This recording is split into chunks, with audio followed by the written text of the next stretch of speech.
책 읽기 딱 좋은 밤, 책밤. 준디와 함께하는 10번째 시간입니다. 저희가 지난번부터 남양 특집으로 호러, 공포, 스릴러 작품을 가지고 와서 여러분들과 얘기를 하면서 약간 간담을 서늘케 해드렸었는데 오늘도 그 2탄 쭉 이어서 가볼게요. 특히나 요즘에 열대야가 진짜 심해서 오늘 같은 경우에는 이 얘기를 듣는 것만으로도 마찬가지로 또 약간 서늘한 마음으로 약간 살짝 오금 저리면서 잘 수 있지 않을까 그런 생각이 듭니다.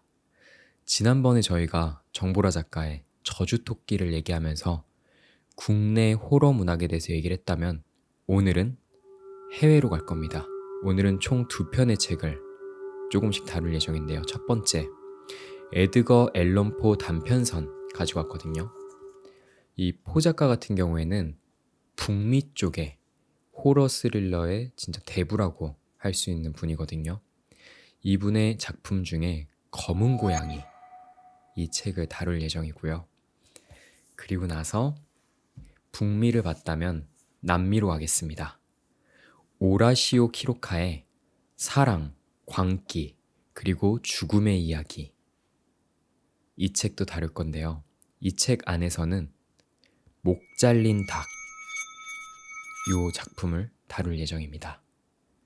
오늘은 진짜 기괴하면서도 공포스러운 이 작품들을 마찬가지로 쭉 다룬 다음에 이 작가들의 연역을 통해서 왜 이 작가들이 이런 작품을 썼구나 이런 걸 조금 더 이해해 볼 수 있는 그런 식으로 한번 얘기를 해보려고 해요. 그럼 우선 첫 번째, 에드거 앨런 포의 단편선 그 중에 검은 고양이 얘기를 한번 해보겠습니다. 보통 검은 고양이, 특히 고양이는 약간 동물 중에서도 요물로 많이 꼽히잖아요. 그래서 뭔가 되게 영험하다라는 느낌을 주는데 어떤 사이코패스 같은 남자가 이 고양이에게 해코지를 하면서 발생하는 얘기를 한번 해보겠습니다. 저희가 또 저작권에 문제가 있기 때문에 제가 전부 다 읽어드리지 못하고 초반 도입부 부분을 좀 읽어드릴게요. 지금부터 하려는 이야기는 터무니없지만 꾸밈도 전혀 없는 이야기다. 이 이야기를 독자들이 믿어주지도 않겠지만 굳이 믿어달라고 부탁하지도 않겠다. 내 감각기관도 직접 보고 들은 것을 믿으려 하지 않는데 남들이 믿어주기를 기대하는 것은 미친 짓일 것이다. 하지만 나는 미치지도 않았고 꿈을 꾸고 있지도 않다. 내일이면 나는 죽는다. 그래서 오늘 내 영혼의 짐을 내려놓으려 한다. 나의 당면 목표는 집에서 일어난 일련의 사건을 솔직하고 간결하게 어떤 의견도 덧붙이지 않고 세상에 내놓는 것이다.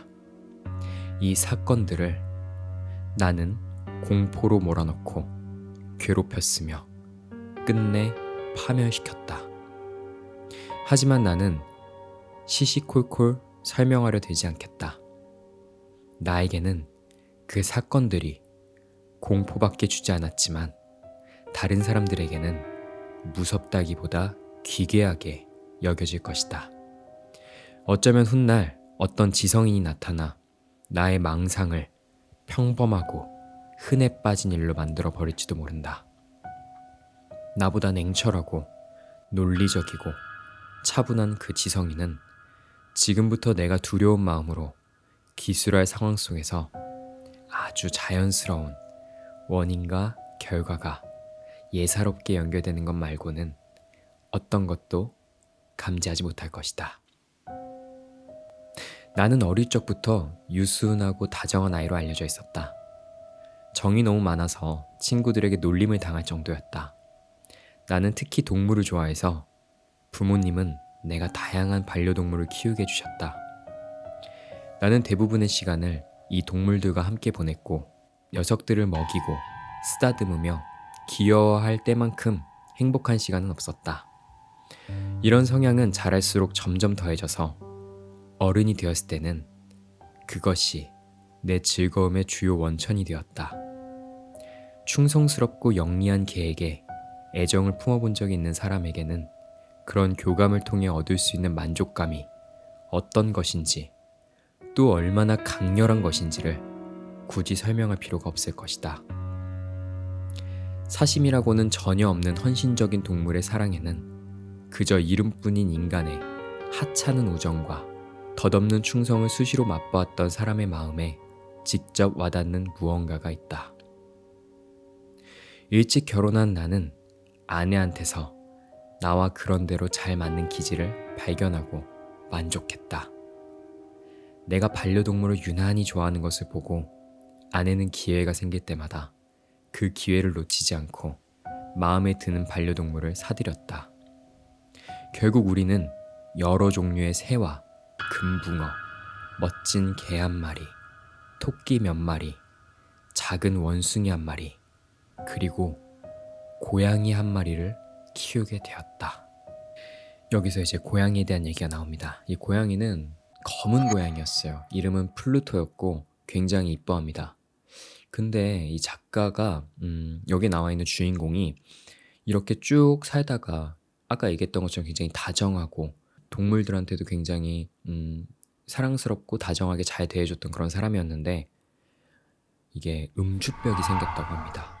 그래서 이 음주병 때문에 자신의 기질이 약간 악마같이 변하고 욱하고 다혈질적인 성향을 갖게 되었다고 하더라고요.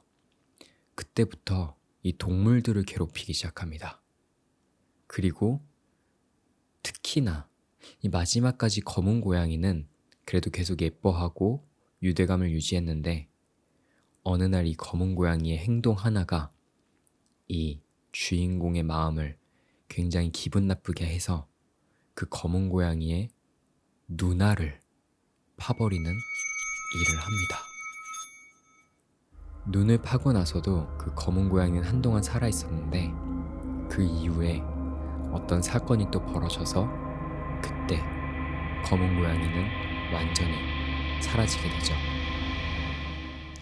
그리고 나서 계속 쭉 삶을 살아가는데 그때도 사실 계속해서 음주병 때문에 여전히 거칠고 다혈질적이고 뭔가 악마와 같은 그런 인간의 모습을 하고 있었습니다. 근데 약간 그 동물의 눈알, 그러니까 아까 그 검은 고양이의 눈알을 판다고 했을 때 저는 그 부분에서도 굉장히 이 주인공 자체가 굉장히 사이코패스 같다라는 생각을 했는데 이 중간에 나오는 구절이 하나 있는데 이 부분을 보고선 저는 정확하게 이 부분을 짚고 넘어갈 필요가 있겠다라는 생각이 들었어요. 248페이지를 보면은 그런 얘기가 나옵니다. 간밤에 펌하신 술 기운이 푹 잔 덕분에 가시고 아침과 함께 제정신이 돌아오자 나는 내가 저지른 악행에 대해 공포와 후회가 반씩 섞인 감정을 느꼈다. 하지만 그것은 기껏해야 미약하고 어정쩡한 감정이었고 내 영혼에는 아무 영향을 주지 못했다. 나는 또다시 무절제한 폭음에 빠져들었고 오래지 않아 내가 저지른 행위에 대한 기억은 모두 술에 잠겨버렸다. 합리화를 하는 거잖아요. 근데 합리화를 하는 부분 자체가 저는 이 캐릭터를 좀 더 섬뜩하게 만들어주면서 그 뒤에는 도대체 더 어떤 악행을 저지르게 될까 하는 공포가 이 순간에 되게 몰려왔던 것 같아요. 그리고 나서 250페이지에는 이 문장 자체는 저는 와, 이 악인이라는 거는 이렇게 표현을 해야 되는구나 라는 생각을 했어요. 가령 예를 들어서 소설가 지망생들이 소설이나 영화나 아니면 어떤 캐릭터를 만들 때 악인을 만들려면 어떻게 표현해야 돼요 하면은 단순히 그냥 이웃들과 잘 사이좋게 안 지내고 뭐 약한 사람을 괴롭히고 뭐 이런 식으로 설명하는 게 아니라 이런 마음을 갖고 있는 캐릭터는 진짜 악인이라고 표현할 수 있구나라는 부분이 있었어요. 바로 읽어드릴게요. 나는 재난과 악행 사이에 인과관계를 확립하려 들 만큼 나약한 인간은 아니다. 다시 한번 읽어드릴게요. 나는 재난과 악행 사이에 인과관계를 확립하려 들 만큼 나약한 인간이 아니다. 그러니까 보통 사람들은 사실 나한테 안 좋은 일이 벌어진다거나 무슨 재난이 벌어지면은 그래도 내가 예전에 했던 어떤 악행에 대한 그런 벌을 받는 게 아닐까? 뭐 이런 생각을 하는 게 저는 보통 인간인 것 같아요. 근데 진짜 이 사이코패스이면서 악인이라고 부를 수 있는 존재는 내가 했던 악행과 나에게 지금 오고 있는 재난이나 어려움은 전혀 인과관계가 없다. 그리고 그거를 그렇게 생각하는 사람은 나약한 인간이다라고 생각을 하는, 와, 저는 이 부분이 진짜 소름 돋을 만큼 진짜 되게 잘 표현했다라는 생각이 들었어요. 그래서 이렇게 쭉 뒤에 가다 보면은 아까 말했던 검은 고양이는 죽었지만 이 남자가 또 술집에 가서 다른 검은 고양이 한 마리를 보고 그 검은 고양이와 유대감을 맺으며 집으로 돌아와서 기르게 됩니다. 그러다가 마침내 이 검은 고양이도 또 마음에 들지 않아서 해를 끼치려 하다가 또 어떤 일이 발생을 하고, 그래서 그 뒤에 이 남자는 끝끝내 파멸의 길을 걷게 되는데요. 그 뒤의 내용은 따로 얘기 드리지 않을게요. 근데 저는 이 검은 고양이 안에 있는 표현 자체가 너무 섬세하고 디테일해가지고 보는 내내 와, 진짜 어떻게 이렇게까지 표현을 하고, 진짜 약간 인생으로 치면은 인생의 산전수전을 다 겪고 약간 밑바닥을 약간 찍어본 그런 느낌이 든다라는 생각이 들 정도로 굉장히 좀 괴로운 부분이 있었어요. 그래서 이제 제가 또 찾아보니까 이 작가의 생애 자체가 예사롭지가 않더라고요. 이런 보통 공포 스릴러를 쓰는 작가들 같은 경우에는 확실히 그 뒤에 나와 있는 작가의 연역 같은 걸 보면은 훨씬 더 작품에 몰입해서 보실 수 있습니다. 그래서 제가 찾아본 거는 이런 거였어요. 이 작가 같은 경우에는 어렸을 때 이제 위로 형이 있고 아래로 여동생이 있는 이남 일녀 중에 차남으로 태어났고요. 근데 이제 아버지가 어렸을 때 갑자기 도망을 갑니다. 가족들을 다 버리고. 그때부터 이제 위기가 찾아오고 하는데, 이 어머니도 그래서 그 이후에 병에 걸려서 금방 돌아가세요. 그러니까 어린 나이에 부모님을 갑자기 다 잃게 되고 가정의 불화를 겪은 상태에서 이제 입양을 갑니다. 입양을 간 상태에서 이제 새롭게 만난 양아버지와 처음에는 좋은 관계를 유지하지만 점점 커가면서 트러블이 생기고, 특히 이 대학생이 돼서부터는 이 작가가, 이 포가 도박에 빠집니다. 그러면서 이제 완전히 양아버지와의 관계가 틀어지게 되고, 그때부터 진짜 여러 가지 안 좋은 일들을 많이 겪게 됩니다. 그러다 보니까 그 삶에 지쳐서 마약과 술에 의존을 하게 되고, 그러면서 쭉 지내다가 결국 40살이라는 좀 이른 나이에 술 먹고 객사를 하게 되죠. 근데 요 뒤에 나온 내용으로는 아마도 누군가에게 이제 살해를 당했을 수도 있다. 근데 그건 정확하지 않다. 이제 이런 식으로 얘기가 나오더라고요. 그러니까 불우하고 정말 힘든 여건 속에서 이게 이렇게 작품으로 뭔가 자기에 맺힌 응어리나 한이 표현이 된 것 같은데, 그걸 알고 나니까 좀 더 섬뜩하게 느껴지더라고요. 그러면서 이런 어려운 상황 속에서 자기가 생각하는 악인이라던가 자기 행동의 합리화, 이런 것들을 어떻게 만들어냈는지 좀 볼 수 있었습니다. 그럼 이번에는 북미를 지나 남미로 갈게요. 우루과이 작가인데, 우루과이 작가는 저희가 또 처음 다루는 것 같네요. 오라시오 키로카의 사랑, 광기, 그리고 죽음의 이야기, 이 책에 대해서 좀 얘기를 해보겠습니다. 저는 이 작가 역시도 너무나도 기구한 삶을 살았더라고요. 그래서 그 부분도 이따가 뒤에 좀 얘기를 드리겠습니다.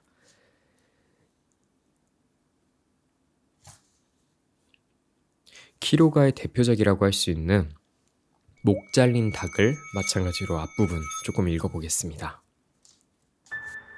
마시니 페라스 부부에게는 아이가 넷 있었는데 모두 백치였다.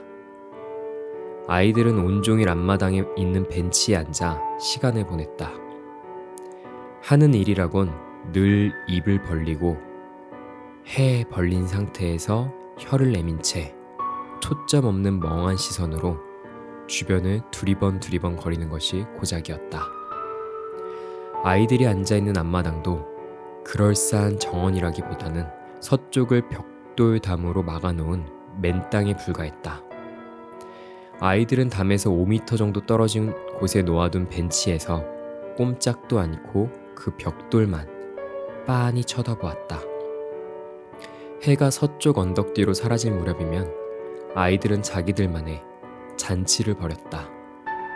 처음에는 앞이 안 보일 정도로 눈부신 햇빛에 관심을 보이다가 서서히 눈에 생기가 감돌고 마침내 흥분에 들떠 벌겋게 상기된 얼굴로 시끄럽게 웃어댔으며 마치 먹을 수 있는 음식인 양 태양을 바라보면서 짐승들처럼 즐거워했다.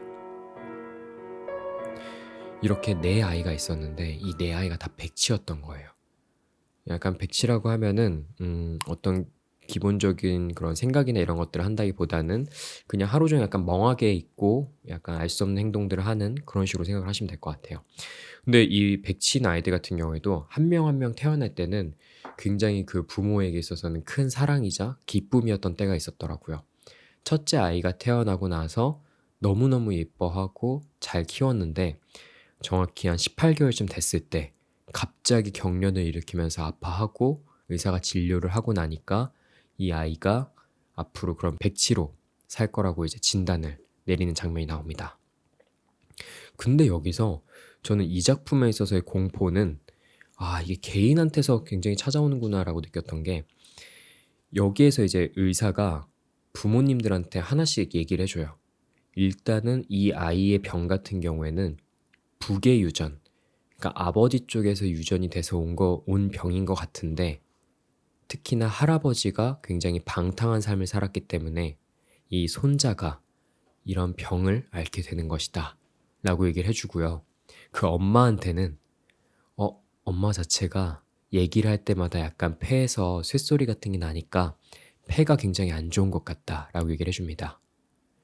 그러니까 정말 신기하게도 이 부부는 정말 그전까지 금술이 좋았는데 그때부터는 이제 서로의 탓을 하기 시작합니다.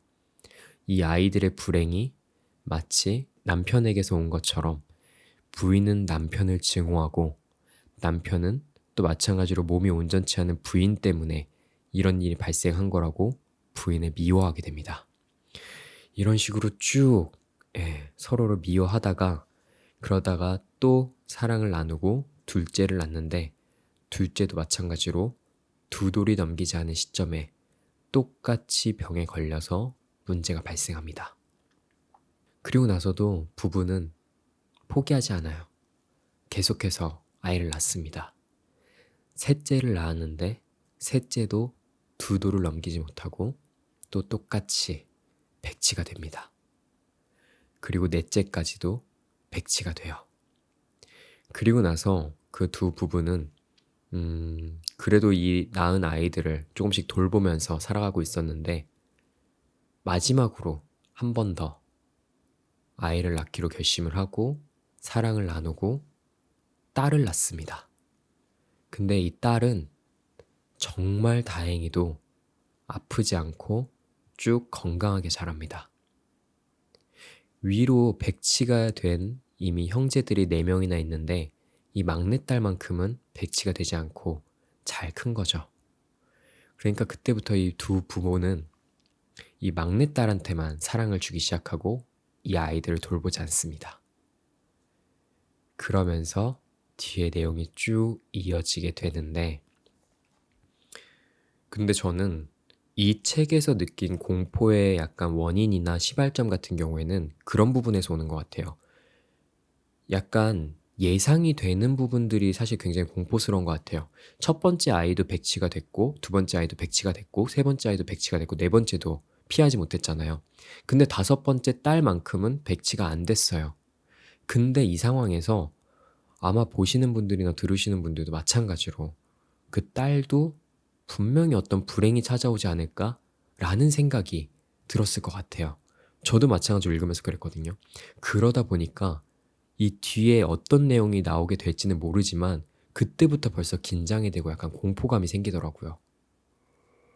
근데 아니나 다를까 그 딸에게는 진짜 더 큰 그런 무서운 일이 발생하게 되고 그 부모는 또 씻을 수 없는 상처를 받게 됩니다. 그 뒤의 내용은 또 제가 따로 얘기 드리지 않을게요. 이 오라시오 키로카 같은 경우에는 아까 그 앨런 포 같은 경우에도 진짜 삶이 기구하다고 했는데 훨씬 기구합니다. 이거는 제가 연역을 조금 시간을 내서 읽어 드릴게요. 이 부분을 같이 읽으시면서 와, 진짜 어떻게 저런 삶이 있지? 라는 생각이 드실 수 있을 것 같아서 한번 읽어보겠습니다. 키로가의 삶은 어린 시절부터 죽음이라는 비극적 경험으로 점쳐야 되었다. 비극은 그가 태어난 지 2달 되던 무렵 아버지가 사냥해서 돌아오는 길에 오발사고로 가족이 보는 앞에서 목숨을 잃은 사건부터 시작된다. 그 후 가족의 연이은, 이주, 또한 그의 불안정하고 예민한 성격에 일조했을 것으로 보인다.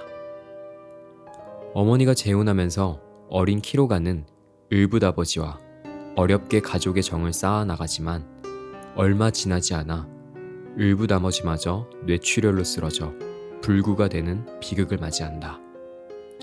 키로가가 곁을 지키며 간호했으나 을붓아버지는 결국 엽총으로 스스로 목숨을 끊는다.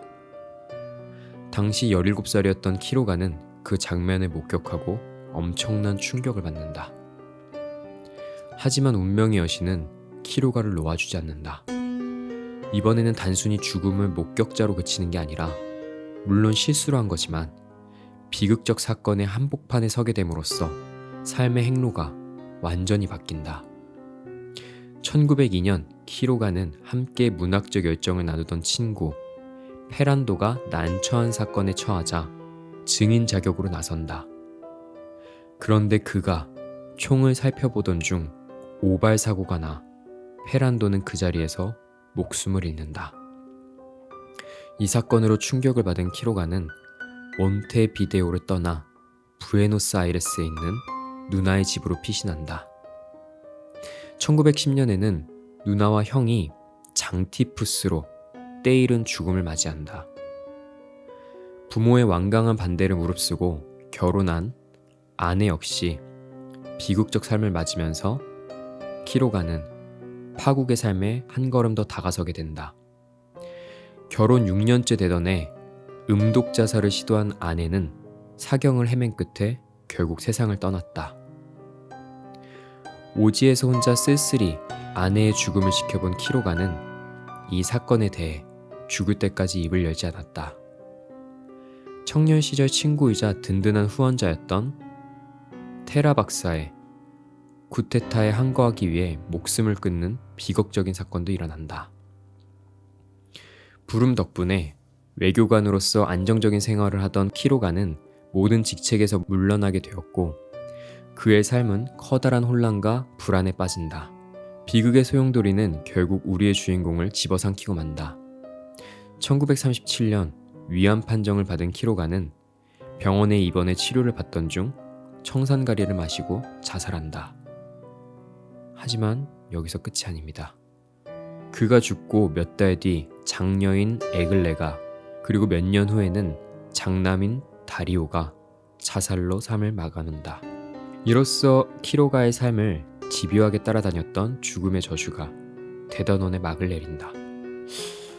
이거는 진짜 이렇게 3대가 다 죽음을 맞이하는데 이렇게 금방금방 되게 뭔가 사건 사고들이 많이 발생을 하고 특히나 자살을 하는 분들이 너무 많은데 그 자살을 하는 모습을 키로가가 옆에서 지켜봤던 경우들이 너무 많아가지고 어렸을 때부터 진짜로 크게 상처를 받고 이 죽음에 대해서 많이 생각을 했을 것 같다는 생각이 들더라고요. 저는 그래서 이 부분을 보면서 이 작가가 갖고 있는 문학적 감수성 같은 경우가 어디서 발현되었는지 좀 생각해 볼 수 있는 계기였습니다. 이렇게 2권의 책을 다뤘습니다. 에드거 앨런 포의 검은 고양이와 그리고 키로가의 사랑 광기 그리고 죽음의 이야기를 다뤘는데요. 지난번 저희가 다뤘던 정보라 작가님의 그 공포 같은 경우에는 눈에 보이는 것과 보이지 않는 것에 대해서 조금 생각을 해볼 만한 거기에서 발생하는 공포였다면 오늘 다뤘던 책들 같은 경우에는 이게 진짜 작품 자체도 작품 자체지만 실제로 자기가 겪었던 내면의 트라우마나 이런 것들이 계속해서 자기를 괴롭힐 때 발현되는 공포, 그게 어떻게 계속 한 사람을 따라다니는지에 대해서 좀 생각을 해볼 수 있었던 계기였던 것 같아요. 읽고 나니까 확실히 이 두 작품 같은 경우에는 아마 여러분들이 보실 경우에 나중에 이 작가의 생애를 조금 더 생각을 해보면서 한편으로는 그냥 단순히 되게 기이하고 괴기하고 공포스럽다 이런 게 아니라 그 작가에 대한 연민이나 좀 뭔가 슬픔을 같이 이해해 볼 수 있는 시간도 될 수 있지 않을까 이런 생각이 들었습니다. 그래서 이렇게 저희가 남양 특집을 통해서 공포 문학을 좀 다뤄봤는데요. 사실 공포 문학을 이렇게 많이 접할 수 있는 기회는 없어서 이번이 여러분들한테 조금 여러 가지 다양한 문학을 보여드릴 수 있는 계기가 될 수 있어서 저도 굉장히 좋았던 것 같습니다. 그럼 계속해서 이 무더운 여름날 건강 잘 챙기시길 바라겠고 준디와 함께 했던 책 읽기 딱 좋은 밤 책밤 10번째 시간은 여기까지 하겠습니다. 그럼 굿나잇.